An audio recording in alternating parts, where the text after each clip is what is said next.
اعوذ باللہ من الشیطان الرجیم بسم اللہ الرحمن الرحیم الحمد للہ رب العالمین۔ ہماری بحث آموزش فلسفہ میں چل رہی تھی اور اب درس چہارم یعنی چوتھا درس شروع کرنے جا رہے ہیں اس کتاب کا۔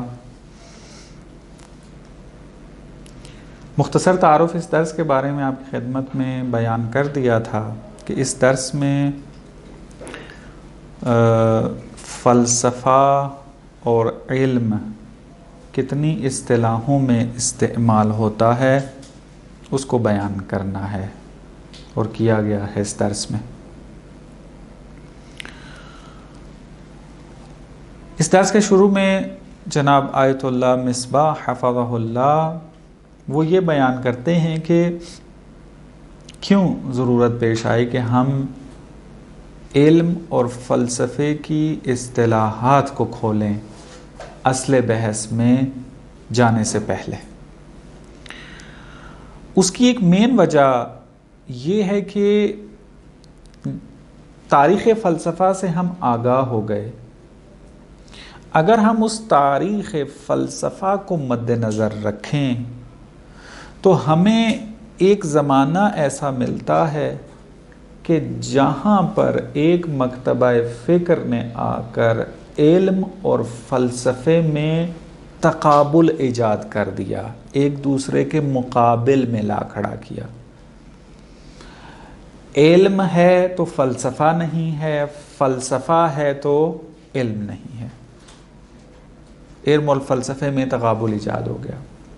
وہ کون سا مکتب تھا؟ پازیٹیوزم۔ پازیٹیوزم نے آ کر کہا کہ علم وہ کہلائے گا کہ جو حس اور تجربے کے ذریعے فقط دسترس میں آ جائے، اور جو حس کے دسترس سے باہر ہو وہ اصلاً علم ہی نہیں ہے۔ تو فلسفہ کیا ہے؟ عقلی علم ہے، اور عقل جو ہے وہ حس سے ہٹ کر ایک راستہ ہے حقیقت تک پہنچنے کا۔ اس کے جو اکثر مسائل ہیں وہ انتزاعی ہیں، عقلی ہیں، حسی نہیں ہیں، ماورائے حس ہیں، تو لہٰذا علم کے دائرے سے نکال دیا انہوں نے۔ اور آج بھی اگر آپ دیکھیں یہ اصطلاح رائج ہے مغرب زمین کے اندر، فلسفہ علم کے مورد سے باہر نکل جاتا ہے۔ پہلے اگر آپ دیکھتے ہیں تو سائنس جو ہے وہ فلسفے کے زمرے میں آتی تھی، کہ اصطلاح پہلے بیان ہو چکی ہے، ابھی مزید اس کا تذکر دیں گے یہاں پہ۔ لیکن زمانہ گزرنے کے ساتھ سائنس اور فلسفہ جدا ہو جاتے ہیں اور ایک دوسرے کے مقابل میں آ جاتے ہیں۔ اگر سائنس ہے یہ تو پھر فلسفہ نہیں ہے، اگر فلسفہ ہے تو سائنس نہیں ہے،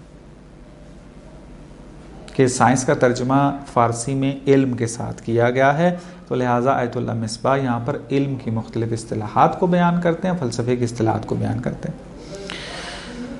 مد نظر اس نقطے کی وضاحت ہے، لیکن اس سے پہلے ایک مقدمہ جو یہاں بیان کر رہے ہیں وہ ہے ایک اہم ترین اور نقطہ جو ہماری پوری زندگی کے اندر جو ہے وہ کارآمد ہے، وہ ہے اشتراک لفظی کا مغالطہ،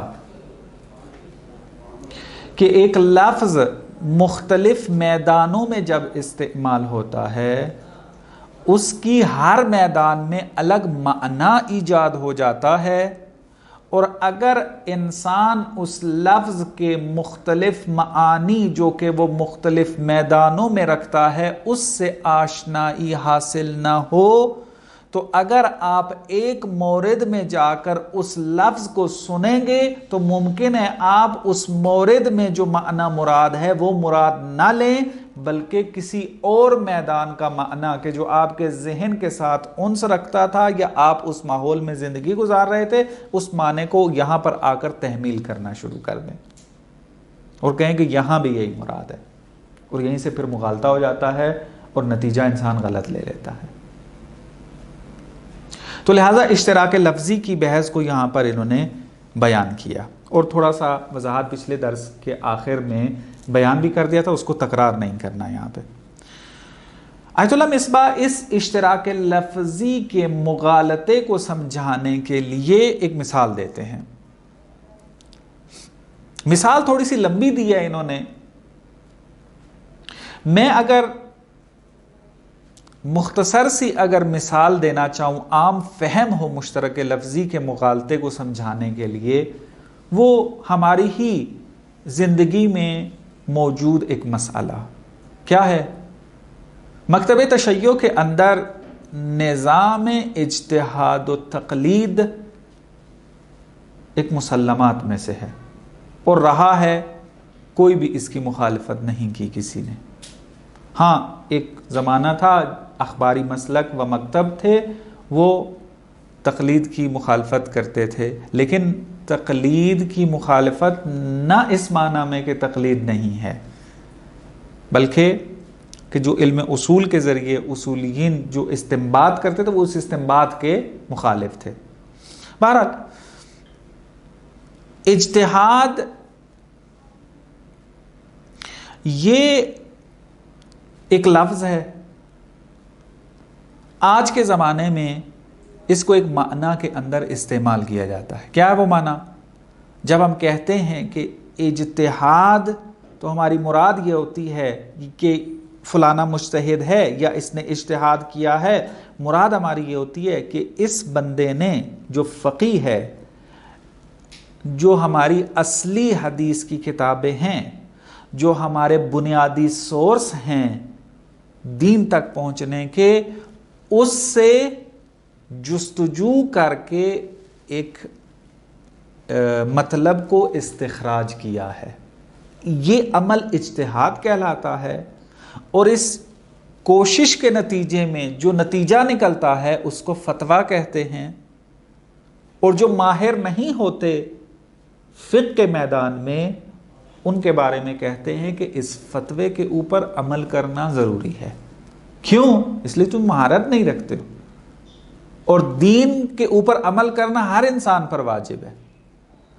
دین کے احکامات کون کون سے ہماری پوری زندگی کے اندر بیان کیے گئے ہیں، تو وہ یہ مراجع، یہ فقہا اس عمل کو انجام دے کر وہ فتاویٰ سامنے لے کر آتے ہیں، اور پھر کہا جاتا ہے کہ چونکہ معمولاً انسان جو ہے وہ مصروف ہوتا ہے اپنی دوسری زندگی میں، اس کے پاس وقت نہیں ہے کہ وہ اتنے علوم میں ماہر بن کے اپنے لیے دین کا ایک حکم استخراج کر سکے، تو نظام اجتہاد و تقلید جو ہے وہ وجود میں آیا. درست ہے؟ یہ اجتہاد کا معنی ہے. لیکن جب ہم آئمہ کے زمانے میں جاتے ہیں، وہاں بھی لفظ اجتہاد استعمال ہوا ہے، اور اس کی مخالفت کی ہے ائمہ علیہم السلام نے. اب جو اجتہاد کے مخالف ہیں، ایک خاص طبقہ، وہ ان روایات کا سہارا لے کر کیا کر رہا ہوتا ہے کہ دیکھا، ہم کہتے ہیں کہ اجتہاد غلط ہے، یہ مجتہدین غلط ہیں، اور ائمہ نے فلانی روایت میں اجتہاد کی مخالفت کی ہے.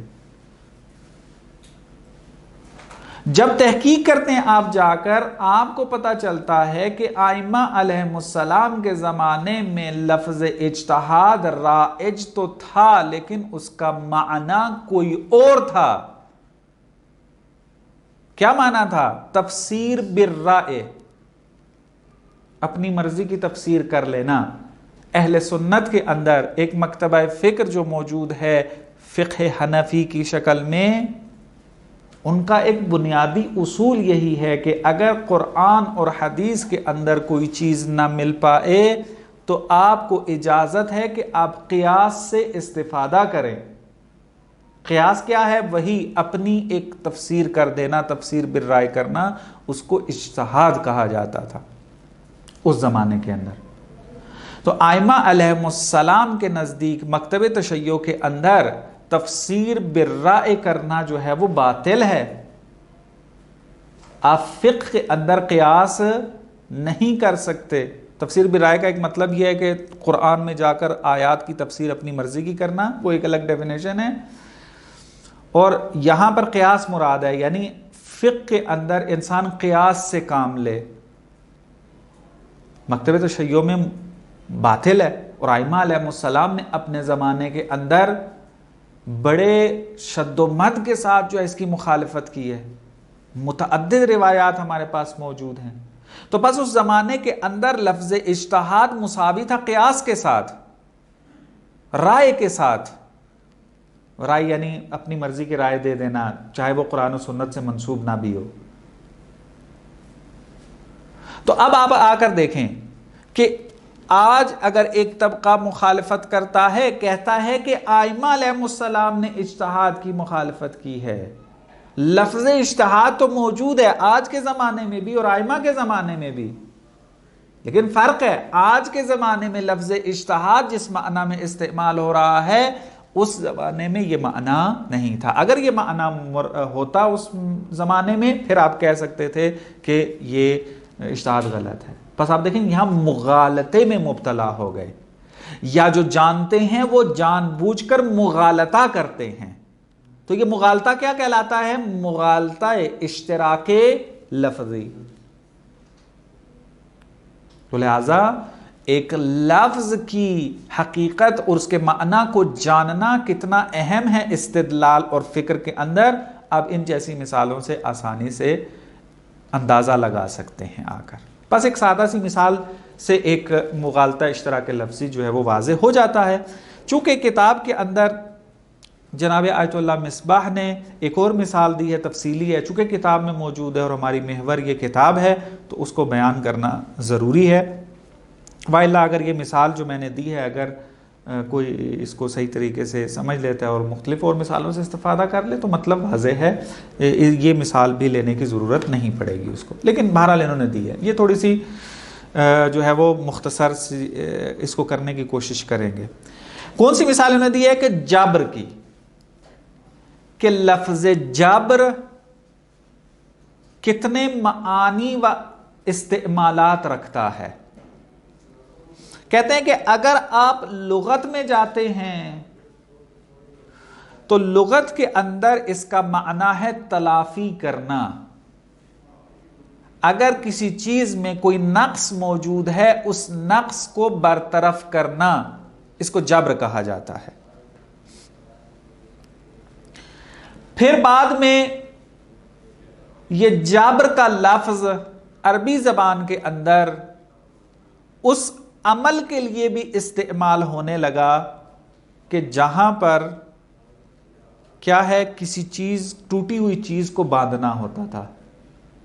آپ ٹوٹی ہوئی چیز کو اگر باندھ دیتے ہیں، اس کو صحیح کر دیتے ہیں، تو اس کو بھی کہا جاتا تھا کہ یہ جبر کا عمل انجام پایا ہے۔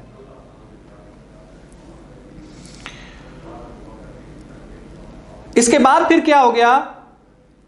تیسرے مرحلے کے اندر اس کے معنی نے اور وسعت پیدا کر لی۔ کیا؟ کہ ہر نقص کی تلافی کر دینا، ہر نقص کو جو ہے وہ ختم کر دینا اور برطرف کر دینا، اس کو جبر کہا جانے لگا۔ آپ کسی بھی جگہ پر کوئی نقص موجود ہے، اس نقص کو اگر آپ برطرف کر دیں تو اس کو جبر کہا جانے لگا۔ یہ اس طریقے سے چلتا ہے۔ پھر اس کے بعد کیا ہوا؟ اس نے مزید جو ہے معنی اپنا بدلا، ایک میدان میں آیا۔ کیا؟ کہ اگر کوئی انسان یا کوئی بھی جاندار فشار اس کو دیا جائے، تحت فشار آ کر کسی کام کو انجام دیتا ہے، اس کو کہا جاتا ہے کہ یہ مجبور تھا۔ کوئی بندہ آ کر آپ کو کہتا ہے کہ اگر تم فلانا کام انجام نہیں دو گے تو میں تمہیں قتل کر دوں گا، تو اب یہ انسان جب فعل کو انجام دیتا ہے تو معاشرہ کیا اس کے بارے میں کہتا ہے؟ مجبور تھا۔ لفظ جبر یہاں پر استعمال ہو رہا ہے۔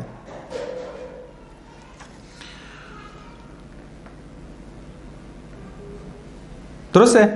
تو یہ ایک معنی جو ہے وہ یہاں پر استعمال ہوا۔ یہاں پر یہ تو تھا اس کا لغت کے اعتبار سے اور عرف کے اعتبار سے لفظ جبر کے اندر آنے والی تبدیلیاں۔ پہلے کیا کہا گیا؟ تلافی کرنا، پھر کہا گیا ہڈی کو جوڑنا جبر کہلاتا ہے، ہڈی ٹوٹ جائے ہڈی کو جوڑ دیں تو وہ جبر کہلاتا ہے۔ پھر کہا کہ ہر نقص کو اگر آپ برطرف کر دیتے ہیں وہ جبر کہلائے گا۔ پھر کہا کہ تحت فشار ہو کر کسی کے اوپر جو ہے وہ دباؤ ڈال دینا، دباؤ کے اندر آ کر ایک فعل انجام دے دینا، اس کو کہا گیا کہ یہ مجبور انسان ہے۔ اب دباؤ کے اندر آنا بھی مختلف ہے، ایک مرتبہ کوئی انسان آ کر دباؤ ڈالتا ہے اور ایک مرتبہ انسان حالات کی وجہ سے دباؤ میں آ جاتا ہے۔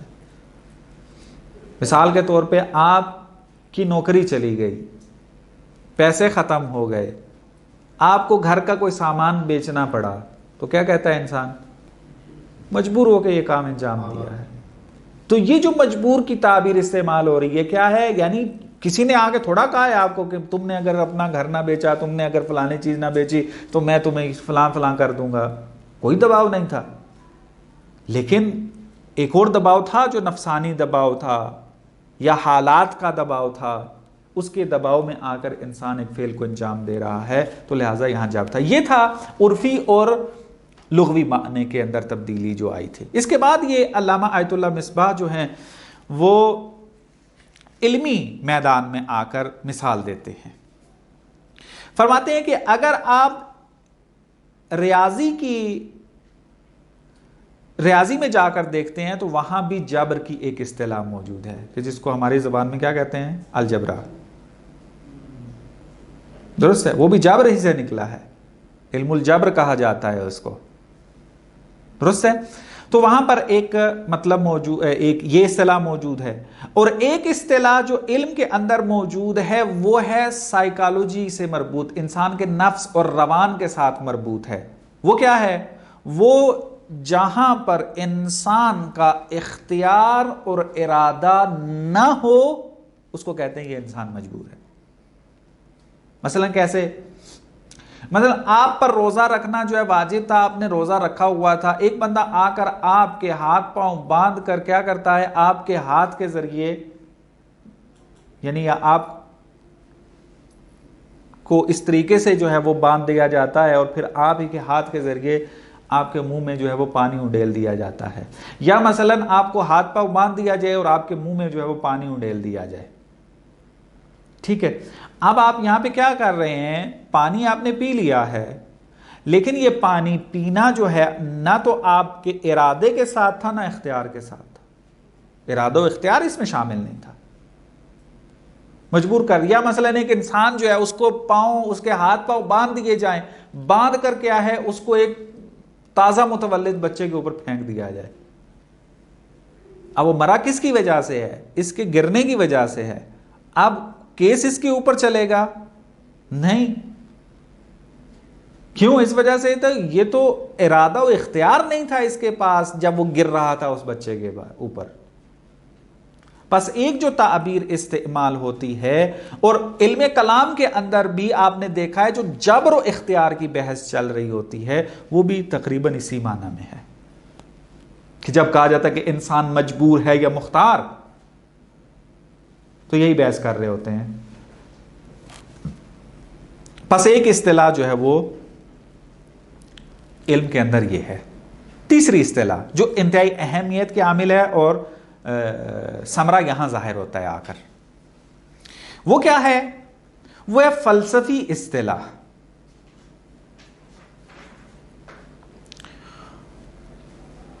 فلسفے میں جہاں پر حتمیت کا رابطہ ہو، جہاں پر ضرورت کا رابطہ پایا جاتا ہو، وہاں پر تعبیر کرنے لگ گئے جبر کے ساتھ۔ مثلا علت اور معلول کے درمیان حتمیت کا رابطہ ہے، یعنی اگر علت کے اندر تمام شرائط موجود ہوں اور علت تام ہو جائے تو کہتے ہیں کہ معلول کا اس سے صادر ہونا حتمی ہے، ضروری ہے۔ مثلا انسان آنکھ دیکھتا ہے، آنکھ اگر موجود ہو اور کوئی معنی بھی موجود نہ ہو آگ کی حرارت کو روکنے کے لیے، تو حتمی ہے کہ آگ جہاں ہوگی وہاں حرارت ہوگی، یہ آپس میں کبھی جدا نہیں ہو سکتے۔ اگر علت تام ہے تو معلول کبھی بھی اس سے جدا نہیں ہو سکتا، معلول کا ہونا بھی حتمی ہے۔ تو یہ جو یہاں پہ پھر ایک تعبیر استعمال ہونے لگے، جبر علی، علت و معلول سے علی ایک تعبیر استعمال کی گئی عین کے ساتھ، جبر علی۔ یہاں اب جبر سے مراد کیا ہے؟ ضرورت اور حتمیت۔ بات واضح؟ ہوا کیا؟ ہوا یہ کہ جب یہاں پر جبر کا لفظ استعمال ہونے لگا تو پھر بعض علماء نے یہ سمجھا کہ جہاں پر علت و معلول کے درمیان ضرورت اور حتمیت کا رابطہ ہو، اس کا مطلب یہ ہے کہ علت اختیار نہیں رکھتی، علت مجبور ہے۔ کیوں؟ اس وجہ سے کہ آپ کہہ رہے ہیں اس نے انجام دے، حتماً انجام دے۔ یعنی اگر علت تام ہو جائے تو اس نے مثلا آگ موجود ہو، کاغذ موجود ہو، تمام شرائط اس میں پورے ہوں تو کیا ہوتا ہے؟ آگ کے قریب جیسے ہی جائے گا جل جائے گا، یہ حتمیت کا رابطہ ہے۔ مثلا آپ اس وقت جو ہے بیٹھے ہوئے ہیں، شرائط پورے ہو جاتے ہیں، آپ چاہتے ہیں لکھنا، تمام وہ شرائط جو لکھنے کے لیے ضروری تھے وہ پورے ہو جاتے ہیں، تو کہیں گے آپ حتماً لکھیں گے۔ اگر نہیں لکھیں گے تو اس کا مطلب یہ ہے کہ آپ کے اندر وہ شرائط پورے نہیں تھے لکھنے کے۔ اگر شرائط پورے ہو جائیں تو آپ حتماً لکھیں گے، علت تام ہو گئے، بس معلول کا ہونا بھی ضروری ہے۔ تو بعض علماء نے یہ سمجھا کہ اس کا مطلب یہ ہے کہ علت کے اندر اختیار ختم ہو جاتا ہے چونکہ حتمیت کا رابطہ آ جاتا ہے۔ اب ان کے ذہن میں جبر کون سا تھا؟ خلط کر رہے تھے وہ پہلے علم کلام والا اور جو روان شناسی کے اندر یا سائیکالوجی کے اندر جو تھا، کہ وہ جبر کے جو اختیار کے مقابلے میں ہوتا ہے، اصل میں تو وہ مشکل ساز ہے۔ اگر علت و معلول کے درمیان جبر سے مراد وہ جبر ہو، پھر اعتراض ہوتا ہے کہ علت یوں مجبور ہو جائے جیسا کہ وہاں ہے کہ اختیار کھو دے، ارادہ نہ رکھتے ہو، پھر مجبور ہے۔ لیکن یہاں پر کیا ہے؟ انہوں نے یہ سمجھا جہاں پر ضرورت اور حتمیت کا رابطہ ہو وہاں بھی جبر اسی معنی میں ہے، حالانکہ اس معنی میں نہیں ہے۔ یہاں پر جبر اور اختیار اکٹھے ہیں۔ کیوں اکٹھے ہیں؟ کیونکہ یہاں جبر کا معنی وہ نہیں ہے کہ جہاں پر جبر اور اختیار اکٹھے نہیں ہو سکتے۔ دیکھا یہاں پہ کس طریقے سے انسان نتائج غلط لے لیتا ہے اگر اصطلاحوں سے واقفیت نہ ہو۔ جس بندے نے فقط ایک اصطلاح سے آشنائی حاصل کی ہو کہ جبر، وہ اس کو کہتے ہیں جو اختیار کے مقابلے میں ہوتا ہے، تو جب آپ فلسفے میں آ کے علت و معلول کی بحث پڑھتے ہو وہاں کہتے ہیں یار ان کے درمیان رابطہ جبر علی کا پایا جاتا ہے، حتمیت اور ضرورت کا رابطہ پایا جاتا ہے، تو وہ یہ سمجھنے لگ جاتا ہے کہ یہاں جبر سے مراد یہ ہے کہ اختیار نہیں ہے، علت اختیار نہیں رکھتا۔ حتمیت اور ضرورت کا رابطے کا لازمہ یہ ہے کہ اختیار نہیں ہے، حالانکہ ایسا نہیں ہے۔ جبر سے مراد یہ ہے کہ رابطہ حتمی ہے لیکن اختیار ہے، ارادہ ہے۔ ارادہ جزء علت ہے، چونکہ ارادہ شامل ہوگا تو آپ فعل کو انجام دیں گے۔ پس جو علت کے اجزاء تھے جنہوں نے پورا ہونا تھا ایک فعل کو انجام دینے کے لیے، ان میں سے ایک کون ہے؟ ارادہ ہے، اور اختیار ارادے ہی کے ساتھ تو ہوتا ہے۔ بس یہ غلط فہمی ہو گئی کہ انہوں نے جبر اور ضرورت کے مفہوم کے درمیان خلط کر دیا۔ ضرورت کا جہاں رابطہ ہو وہاں اختیار ہو سکتا ہے اور ہوتا ہے، اور جہاں پر جبر ہو، جبر بمعنی جو اختیار کے مقابلے میں ہوتا ہے، وہ جو ہے وہ مراد نہیں تھی ہمارے یہاں ضرورت کے اندر۔ حتیٰ یہ ضرورت اور جبر کا خلط اتنا عام ہو گیا، آیت اللہ مصباح فرماتے ہیں کہ بعض جو فزکس دان تھے انہوں نے علت و معلول کے درمیان رابطہ جو حتمیت کا اور ضرورت کا پایا جاتا ہے اس کا انکار انہوں نے بھی کر دیا۔ کہاں؟ کہا ایٹم سے اوپر جو ہے جو کائنات ہے اس میں تو حتمیت کا رابطہ پایا جاتا ہے، علت و معلول کے درمیان حتمیت کا رابطہ ہے، علی و معلول کا نظام چل رہا ہے، لیکن ایٹم کے نیچے جو کائنات ہے، ایٹم کے نیچے کی جو دنیا ہے اس کے اندر نظام علت و معلول نہیں پایا جاتا۔ آپ مثلا جدید فزکس، کوانٹم فزکس میں جا کر دیکھیں کہ الحاد کی بحث کے اندر اس بحث کو جو ہے وہ ذکر کیا جائے گا تفصیل کے ساتھ۔ مثلا وہ آ کر اسی کوانٹم فزکس کے قوانین سے استفادہ کر کے آ کر کہتے ہیں یہ جو ایٹم سے نیچے کے ذرات ہیں یا الیکٹران پروٹون سے بھی نیچے کے جو ذرات ہیں مثلا، ان کے اندر نظام علت و معلول نہیں پایا جاتا۔ اور پھر انہوں نے کیا کیا، خدا پرست تھے، بعض افراد تو علت و معلول کا انکار کر کے پھر خدا تک بھی پہنچتے ہیں اور پھر نظام علیت کا انکار کر دیتے ہیں، یہ الگ بحث ہے، لیکن بعض الہی دان جو سائنسدان تھے انہوں نے آ کر خدا کے ارادے کو ثابت کرنے کے لیے اس قاعدے سے استفادہ کرنا شروع کیا کہ دیکھا آئٹم کے نیچے تو ذرات کے اندر جو ہے وہ علت و معلول کا رابطہ نظام نہیں پایا جاتا، خدا نے اس کو خلق کیا ہے، پس خدا ان کی خلقت کے اندر مختار ہے، خدا اپنے اس فعل کے اندر کیا تھا، مختار تھا، پس خدا کے ارادہ اور اختیار کو ثابت کرنے کے لیے انہوں نے اس ضرورت علی کا انکار کر دیا اس ذرات کے اندر۔ الہی دان جو سائنسدان تھے انہوں نے کیا۔ بس یہاں تک ہمیں یہ بات سمجھ میں آ جاتی ہے کہ اشتراک لفظی کو اہمیت دینی چاہیے۔ آپ جب بھی کوئی بحث شروع کرنا چاہیں، چاہے تقریر ہو، چاہے کتاب ہو، چاہے آرٹیکل ہو، چاہے گفتگو ہو، جب آپ ایک بحث شروع کرنا چاہیں تو ایکڈیمک طریقہ اس کا یہ ہے، علمی اور تحقیقی طریقہ اس کا یہ ہے، آپ پہلے اس مفہوم کو واضح کریں کہ میں جو اس موضوع پر گفتگو کرنے جا رہا ہوں اس موضوع سے میری مراد یہ ہے، وہ ڈیفینیشن بیان کرے اور اس کے بعد پھر باقی نتائج اور دلائل اور وہ چیزیں لے کر آئے۔ کیوں یہ کام کرنا ضروری ہے؟ کیونکہ اگر آپ یہ وضاحت نہیں کریں گے تو آپ بول کچھ رہے ہوں گے، ارادہ کچھ کر رہے ہوں گے، لیکن سامنے بیٹھ کر سننے والے یا بعد میں سننے والے افراد اس سے سمجھ کچھ اور رہے ہوں گے، یعنی جو آپ منتقل کرنا چاہتے تھے مطلب وہ منتقل نہیں ہوگا۔ بس اس معنی میں اشتراک لفظی جو ہے اس کو اہمیت حاصل ہے، اور ہماری بحث کے اندر بھی یہی ہوا، جیسا کہ میں نے عرض کیا کہ ہم اس فیصل میں کرنا کیا چاہتے ہیں، یہاں علم اور فلسفے کی تعبیر کو استعمال کر کے ایک دوسرے کے مقابل میں لا کھڑا کیا۔ اب آپ جا کر وہاں پر لفظ بولیں فلسفہ تو وہ علم مراد ہی نہیں لیتے، علم کا لفظ بولیں تو فلسفہ مراد ہی نہیں لیتے، لیکن جب ہم جا کر ان کے اصطلاحوں پر بات کرتے ہیں تو ہمیں معلوم ہوتا ہے کہ اتنی ساری اصطلاحات موجود ہیں۔ یہ جو علم اور فلسفے کے درمیان تقابل ہے تو فلانے مقطع میں جا کر ہوا ہے، فلانے زمانے میں ہوا ہے، اس سے پہلے تو تھا ہی نہیں یہ،